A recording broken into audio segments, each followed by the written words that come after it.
Mark Tilbury. 5 Budget Rules You'll Wish You Knew at 25, Hidden from You on Purpose. If someone had handed me these 5 budgeting rules when I was 25, I would have saved myself years of financial stress and nearly $340,000 that disappeared faster than your paycheck after rent, groceries, taxes, and that one quick coffee that somehow costs $7 now. The reason most people struggle financially is not because they are irresponsible. It is because the rules they were given were never designed to help them win. They were designed to keep them predictable and paying. Let me show you the rules wealthy people learn quietly. The most important rule is the one I will reveal last, because it is the rule that would have changed my life the moment I earned my first real paycheck. Rule number 1. Pay your future. Before you pay your present, most people budget backwards. They get paid, pay everyone else first, live their month, and then attempt to save whatever is left over. Spoiler alert, nothing is ever left over. There is always a birthday, a discount sale, a holiday weekend, a sudden craving for takeout because cooking felt emotionally draining, or that mysterious $12 subscription that keeps resurrecting itself like a zombie that refuses to stay canceled. The world will happily take every dollar you do not protect. The wealthy follow the opposite principle. They pay themselves first, not because they are greedy, not because they enjoy hoarding money in an account they cannot touch. They do it because they understand something most people ignore until it is too late. Future you is always more expensive than present you. Future you wants a home, wants freedom, wants choices, wants stability, wants health care, wants retirement, wants kids, wants vacations that do not involve arguing about gas money, and wants a life that does not collapse when one unexpected bill arrives.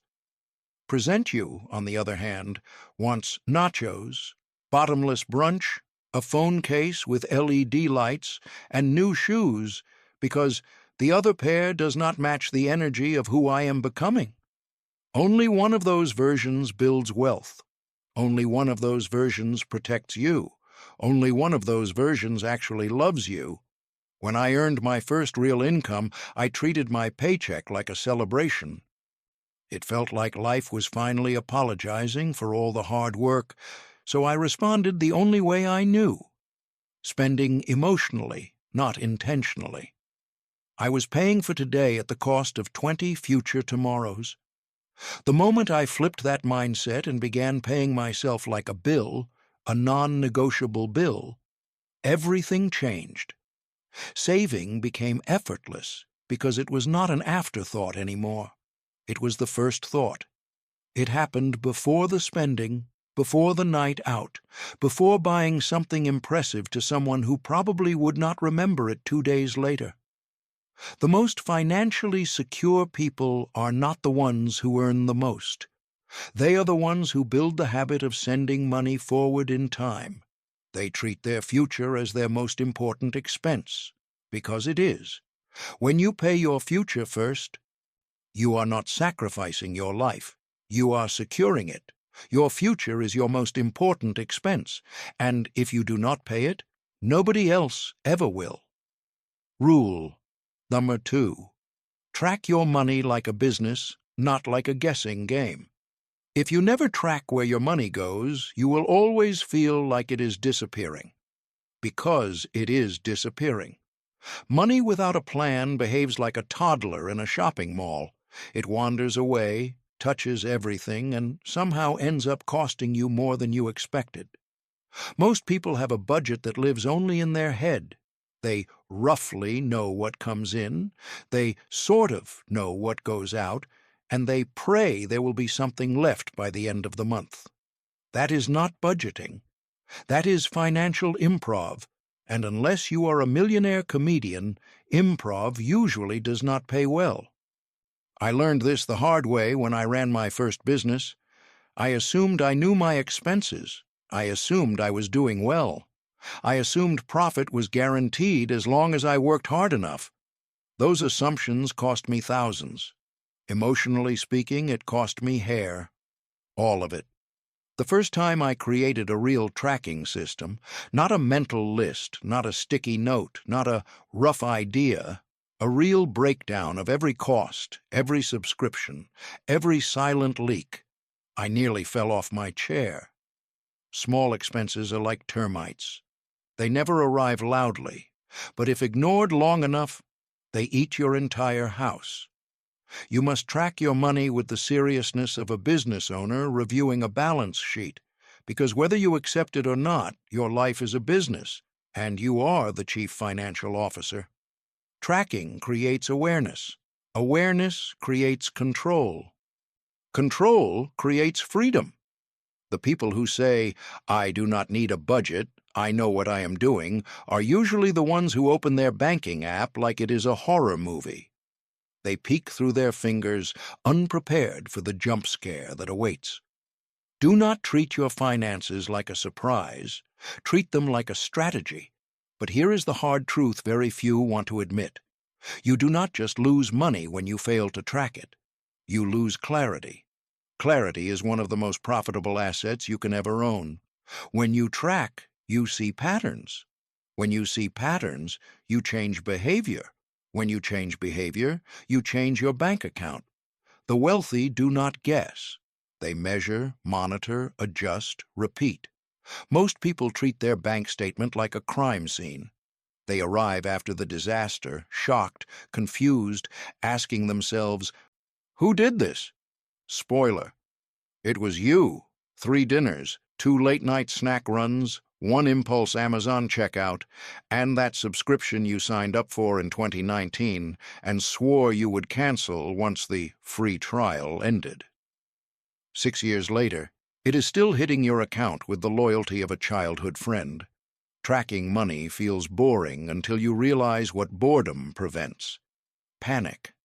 There is nothing entertaining about overdraft fees, bounced payments, or realizing the coffee subscription you forgot about is costing more than your electricity bill. You do not need to track your money because you are bad with money. You need to track it because money without supervision behaves like a teenager on summer break. It does not magically clean its room, and it certainly does not report where it went. When I finally treated my personal finances with the same seriousness I treated my business finances, everything shifted. I found expenses I had emotionally justified but financially could not defend. I found habits that felt harmless but were silently expensive. I found opportunities, money I could redirect into investments instead of convenience. Tracking your money does not restrict your freedom. Tracking your money creates freedom. Because the goal is not to punish yourself. The goal is to be conscious. Conscious spending is powerful spending. Conscious saving is powerful saving. Conscious investing turns decades into opportunities instead of regrets. Think of tracking like turning the lights on in a messy room. The mess does not disappear, but now you can see it. You can navigate it. You can clean it. You can improve it. The darkness was never safety. It was avoidance disguised as peace. There is a saying among wealthy people: what gets measured gets mastered. What gets ignored gets repeated. Track your money relentlessly. Not once a year. Not when panic strikes. Not after the damage is done. Track it weekly, because your future deserves more respect than a once-in-a-while glance. Money is a tool. Tools must be handled with awareness, not assumption. When you track like a business, you stop surviving and start managing. When you start managing, you start controlling. And when you start controlling, life changes. Slowly, silently, but permanently. Because wealth is not built from financial genius. It is built from financial awareness. Rule number 3. Build your budget. Around future. You, not current you. Most people budget for the version of themselves who wants comfort right now, not the version who must live with the consequences later. Current you wants the new phone, the weekend trip, the upgraded apartment with the city view that is really just a great angle of the neighbor's brick wall. Future you wants stability, freedom, options, and peace of mind. But sadly, current you keeps making promises on future you's behalf. When I was 25, I lived like I had something to prove. I wanted to look successful before I was successful. My logic was flawless. If I dressed like success, drove like success, and ate like success, surely success would notice and pick me up. Spoiler alert, it did not. Success saw me wearing designer clothes on a budget meant for discount socks and kept driving. Here is the secret wealthy people understand. Your budget is not a reflection of your current lifestyle. Your budget is a tool to build your future lifestyle. When you budget for current comfort, you buy feelings. When you budget for future security, you buy freedom. Think of money like a time machine. Every pound you spend now is a vote for the present moment. Every pound you invest is a vote for the future. The problem is, too many 25-year-olds cast their votes like the future does not exist. Or worse, like future, them is some sort of magical superhero who will simply figure everything out. Trust me, future you does not want to figure everything out. Future you wants to sleep without financial anxiety, open bills without fear, and buy things without calculating, can I afford this and still eat? Let me ask you something. If future you walked into the room right now, looked you in the eyes, and handed you one message, what do you think it would say? Thanks for the memories, or why on earth did you think financing a jet ski was a good idea? Building a budget around future, you does not mean living miserably today. It means asking one simple question every time money leaves your wallet. Is this helping me build the life I want, or the image I want? One creates wealth, the other drains it.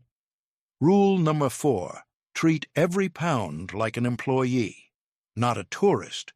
Most people treat money like tourists on holiday. Here for a good time, not a long time. Let them enjoy themselves. Let them roam free, explore restaurants, explore gadgets, and wander into the land of impulse purchases without supervision. But wealthy people? We treat every pound like a full-time employee with a job description, a performance review, and consequences if it does not do what it is meant to do. When I was younger, money entered my account and immediately celebrated its early retirement. It sat around doing nothing productive while I fed it expensive restaurants and shiny toys. I bought things not because I needed them, but because they made me feel like I was moving forward when in reality I was sprinting on a treadmill, sweating, panting, exhausted, but staying in the exact same spot financially. Here is a mindset shift that separated the broke version of me from the builder version of me. Every pound must either earn, protect, or multiply. If it does not do one of those things, it is just on holiday. Think about a business for a moment. If a company hired employees who showed up, sat around, contributed nothing, scrolled TikTok for 6 hours, ate lunch, chatted about the weather, and went home, that business would collapse faster than a flat-pack wardrobe built without instructions. Yet that is exactly how most people run their personal finances. They let money sit around in drawers, wallets, cards, subscriptions they forgot they had, streaming services they do not watch, gym memberships they only use to justify the cheat meal, and direct debits they swear they will cancel next month. Billionaires are not magicians, they are managers. They tell money what to do before it arrives. Here is what managing your money like employees looks like. Some of your money's job is security, emergency fund, short-term needs, peace of mind. Some of your money's job is opportunity, investments, assets, skills that increase income. Some of your money's job is freedom, paying down debt, eliminating obligations, building breathing space. And yes, a small amount of your money's job is enjoyment, because life is not a punishment, but enjoyment money should be like dessert, not breakfast, lunch, and dinner. Let me tell you a story. I once treated myself to a very expensive watch. Not because I needed to know the time, my phone was perfectly capable, but because it made me feel like I made it. It was a badge of honor that said, "Look, world, I am doing well." Do you know what that watch did for me? Nothing. Absolutely nothing. It did not make me smarter. It did not make me wealthier. It did not make me more respected. It just sat there on my wrist while my money silently begged for a job. Years later, when I spent money on learning a skill, the return was not only financial, but permanent. A skill grows. A skill compounds. A skill cannot be stolen, lost, or scratched. When you treat money like an employee, you will be shocked by how quickly it begins to work for you. When you treat money like a tourist, do not act surprised when it disappears faster than you can earn it. So from this moment forward, ask yourself, where is my money working, and where is it wandering? Because the people who become financially free are not always the ones who earn the most. They are the ones who assign every pound a purpose before it touches their pocket. Rule number 5, build a budget that protects you from your future self, because future you can be absolutely reckless. Let us be brutally honest for a moment. The most dangerous person to your bank account is rarely a scammer, rarely a politician, rarely a corporation. It is you on a Friday night, with your card a little too close to the contactless reader and your common sense a little too far from your brain. When I was in my 20s, I believed something absolutely ridiculous, that future Mark would be wiser, stronger, more disciplined, and more mature. I do not need a strict budget. Future me will handle it. Yes, the same future me who also believed I would wake up early, drink green juice, run 6 miles, meditate for 45 minutes, and read 3 chapters before breakfast. Spoiler alert, future me hit snooze, skipped the run, and ate a bacon sandwich. Here is the truth about future you. Future you is the same person as present you, only more tired, more stressed, and more willing to trade logic for convenience. Which means, if your budget depends on future discipline, future motivation, or future willpower, it is doomed before it begins. Smart budgeting does not rely on discipline. It removes the need for discipline. Smart budgeting does not hope you make good decisions. It prevents you from making bad ones. Smart budgeting does not trust your impulses. It locks the door before your impulses wake up.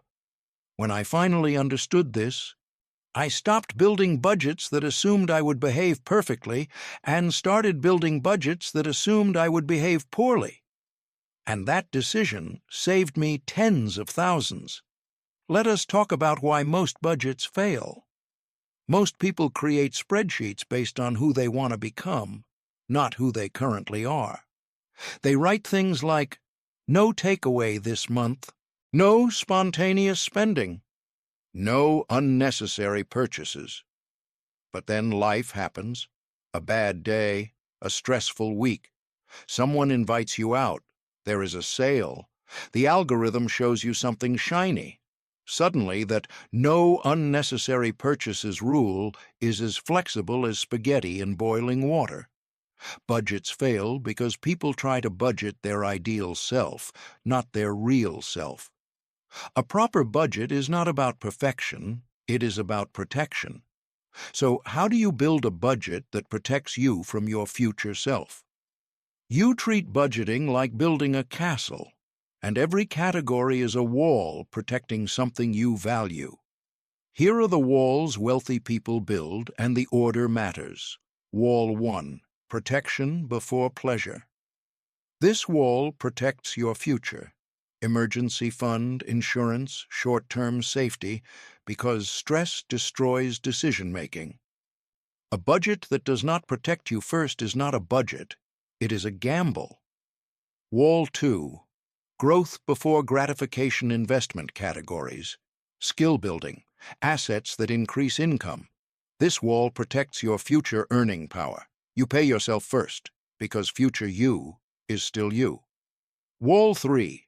Obligations before options, rent. Utilities, transportation. This wall protects your stability. Wall 4. Enjoyment, but with a gate, not a fencing problem. Yes, you budget fun, but you budget it on purpose, not accidentally. Because if you do not budget enjoyment, enjoyment will mug your budget in a dark alley. Let me tell you a story that perfectly explains this. A friend of mine once proudly told me, "I do not need a budget, I just use common sense." A few months later, he asked me if I had any advice on handling credit card debt. I said, "Yes. Start with building a budget." He said again, "I will, once I get out of debt." I looked at him and said, "That is like saying you will start wearing a life jacket once you learn how to swim at the bottom of the lake." He did not laugh. I thought it was hilarious. Your budget is not a restriction. It is a rescue plan. It stops you from becoming someone who earns more and feels richer, but ends every month wondering where it all went. It stops you from relying on hope, emotion, or late-night optimism. It stops you from waking up one day thinking, "How did I work this hard and end up with so little to show for it?" Because here is the quiet tragedy of adulthood that nobody advertises. You can earn 6 figures and still drown. You can work overtime and still fall behind. You can rise in your career while your finances fall apart behind the curtain.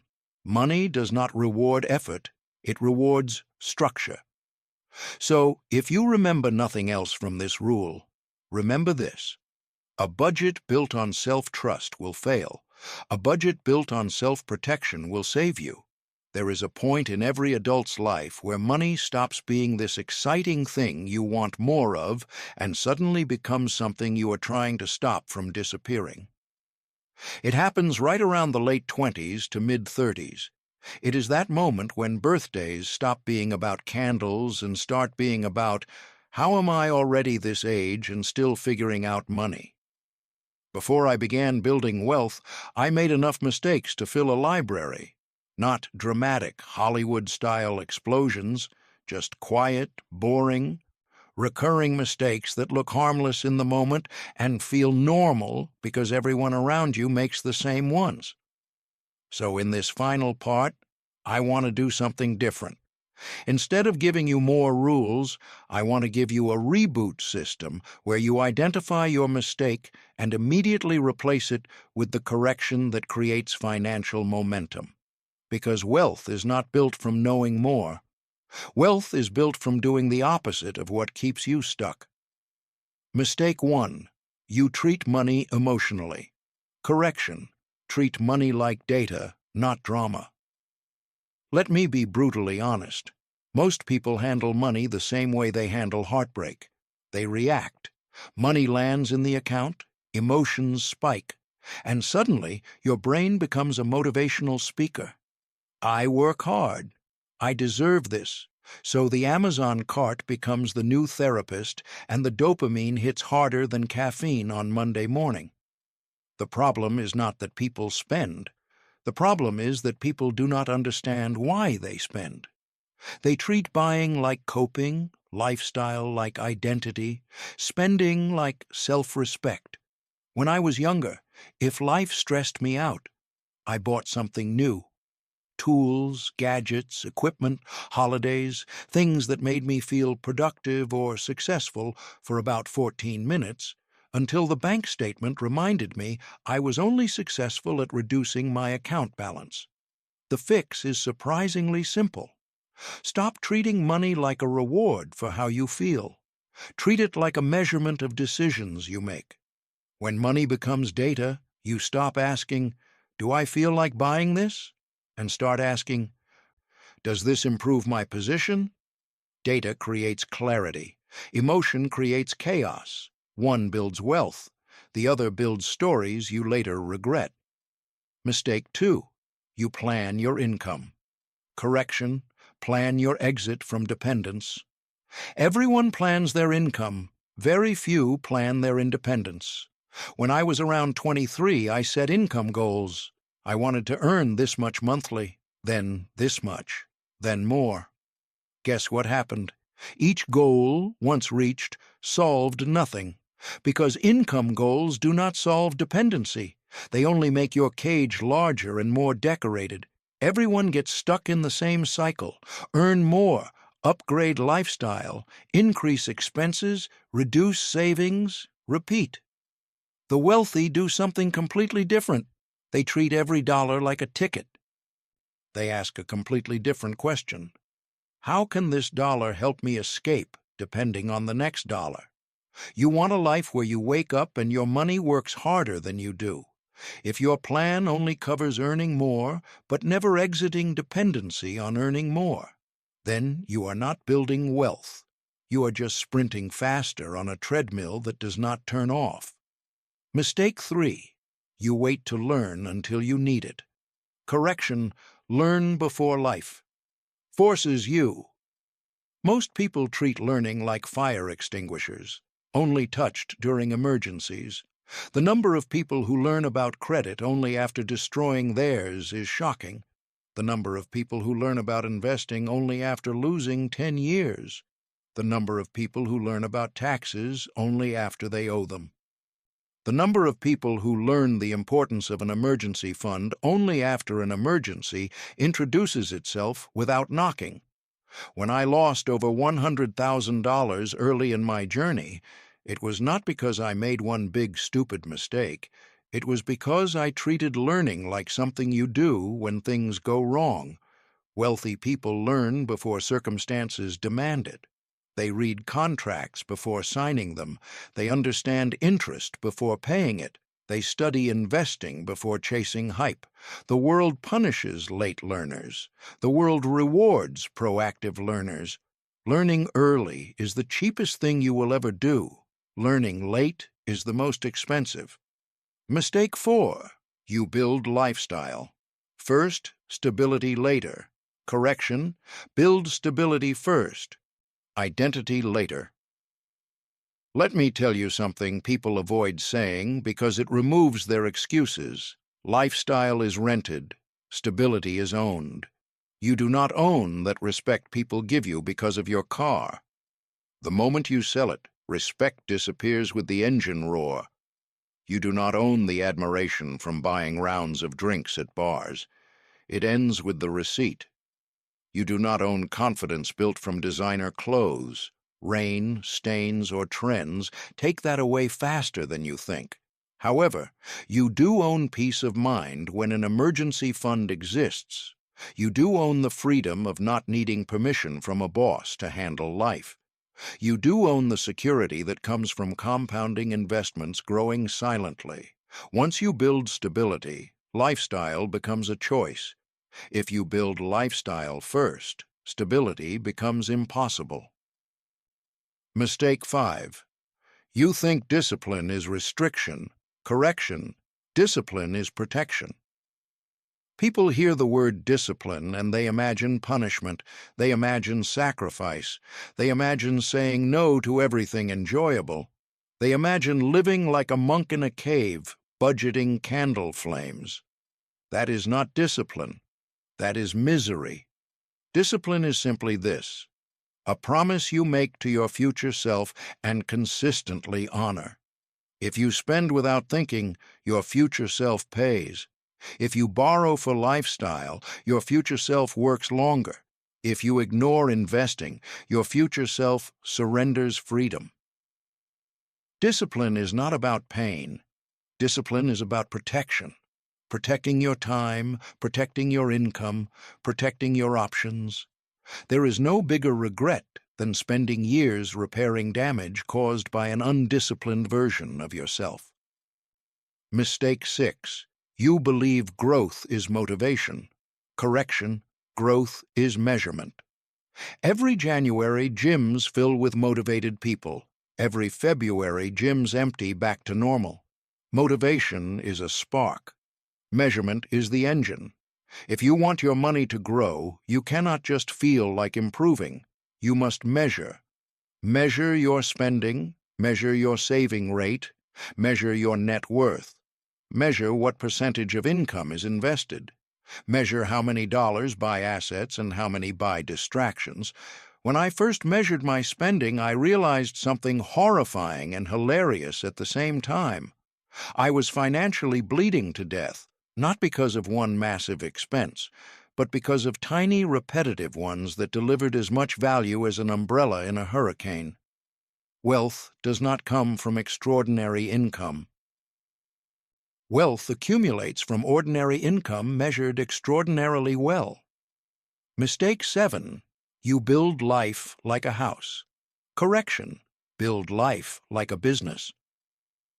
Most people build life emotionally. I feel ready for a house. I feel ready for a car upgrade. I feel behind, so I must catch up. Wealthy people build life strategically. They invest in themselves the same way a business invests in infrastructure. They view time like payroll, habits like systems, skills like assets, and energy like budget. When my business grew, the first thing I learned was that systems protect success better than passion does. Systems do not get tired. Systems do not get emotional. Systems do not wake up and decide to quit. Systems do the heavy lifting when motivation disappears. If you run your life without systems, you are self-employed to your own chaos. Here is the harsh punchline that ties all of this together. You do not become wealthy because you never make these mistakes. You become wealthy because you correct them faster than others. People believe that success is built through massive breakthrough moments. It is not. Success grows from catching and correcting boring, tiny mistakes that pile up quietly for 10 years and then suddenly explode like a delayed grenade. Most adults are not stuck because they made one terrible financial decision. They are stuck because they made the same small mistake repeatedly without questioning it. The moment you say, "This is just how life works," you lose the ability to change it. So here is my challenge to you. Pick the mistake that hits you hardest, not the one that sounds intellectual. The one that stung. The one that made you uncomfortable. The one that made you think, "Yes, that is exactly what I keep doing." Then build the correction into your routine, not your imagination, because your future does not improve when you hear advice. Your future improves when you apply advice. Money has no loyalty. Money moves to the disciplined. Money moves to the measured. Money moves to the person who treats decisions with intention, not emotion. And if you start today, slowly, consistently, painfully at times, something miraculous happens. Small corrections compound into results that people around you suddenly call luck. It is not luck. It is correction repeated. And if you commit to that, you will not just avoid the mistakes that cost me hundreds of thousands. You will build a life where money becomes a tool, not a threat, a resource, not a weakness, a pathway, not a prison. And years from now, when others are wondering why you live differently, you will know it all started with the moment you stopped making the mistake and chose the correction. Let us bring everything home, because the 5 budget rules you just heard are not random tips, not motivational quotes, and not lifestyle suggestions. They are 5 foundations that separate the people who look financially stable from the people who are actually financially free. Most people spend their 20s chasing applause instead of assets. They try to look successful before becoming successful. They treat budgeting as punishment instead of protection. They hope more income will fix bad habits. They trust their future self with challenges their present self refuses to prepare for. And if nobody stops you and says this bluntly, You will wake up at 35, wondering how you worked for over a decade and have nothing but memories, receipts, and regret to show for it. I wish somebody sat me down at 25 and said, "Mark, money is not emotional, but every mistake you make with it will be. When you do not track, money leaks. When you do not plan, money wanders. When you do not give your income purpose, someone else will assign it for you, and their priority will not be your future." You see, society has mastered one thing: keeping people financially busy but financially blind. They want you working just enough to stay afloat, spending just enough to stay distracted, and saving just enough to feel responsible without ever building wealth. Because a financially free citizen is powerful, and power is unpredictable. But a financially stressed citizen is predictable, and predictability pays the system. Let me give you the simplest truth I learned after losing over $300,000 in mistakes, retrees, ego-driven decisions, and impatience. Your wealth will not be built by some magical future salary. It will be built by the ordinary choices you repeat every single month, starting now. Not the car you drive, not the neighborhood you live in, not the brand on your shoes, not the phone in your hand. Your future is built $1 at a time, multiplied by habit, protected by structure, and fueled by patience. Let me put this into perspective. If you build discipline before 30, wealth becomes the side effect. If you avoid discipline before 30, debt becomes the inheritance. Let us revisit what you just learned, not as 5 financial hacks, but as 5 turning points. Rule 1 taught you control. Control your income, or it will control you. Rule 2 taught you clarity. Know where every dollar goes, because money without clarity disappears. Rule 3 gave you leverage. Your skills compound faster than your savings ever could. Rule 4 protected your energy. Simplicity is not minimalism. It is optimization. And Rule 5 made it real. Your budget must protect you from the version of yourself who gets tired, emotional, influenced, pressured, or convinced by the world around you, because that version of you will always exist. Now I want you to imagine something. Picture yourself at 35. Not fantasy, reality. The bills, the responsibilities, the job market, the economy, the unexpected life events that nobody adds to their vision board. Now ask yourself one question. Did the decisions you are making this year make that future version of you safer or more fragile? Your 20s are not a waiting room. They are the construction site for the next 40 years of your life. You are either building a foundation or you are decorating a structure that cannot hold weight. Budgeting is not the boring part of success. It is the blueprint. It is the invisible work that creates the visible results. It is the quiet discipline that leads to the loud freedom. I know it does not feel exciting. I know it does not look glamorous. Nobody cheers when you stay home and save instead of going out. Nobody applauds when you learn skills late at night instead of scrolling. Nobody congratulates you when you track every expense for 3 months straight. But the applause comes later. The freedom comes later. The version of you who wakes up with choices instead of obligations. That person is built in the years when nobody is watching. So here is how you begin. Today, not tomorrow. Build a budget that controls your money. Track the stream before it becomes a flood. Invest in skills that raise your value. Simplify the noise so your decisions stay sharp, and build systems that protect you from your weakest moments, because we all have them. You do these things, and your future stops being something you fear and becomes something you are designing. Before we go, I want you to remember this sentence and write it somewhere if you need to. Wealth is not built with intensity. It is built with consistency. If you found value in these 5 rules and you want the step-by-step guide on what to do every single time you get paid, how to divide it, how to protect it, and how to make it grow automatically, I have left that video right up there. But do not click it yet. Make sure you subscribe if you want more strategies that the system never teaches but wealthy people live by. All right, I will see you over there.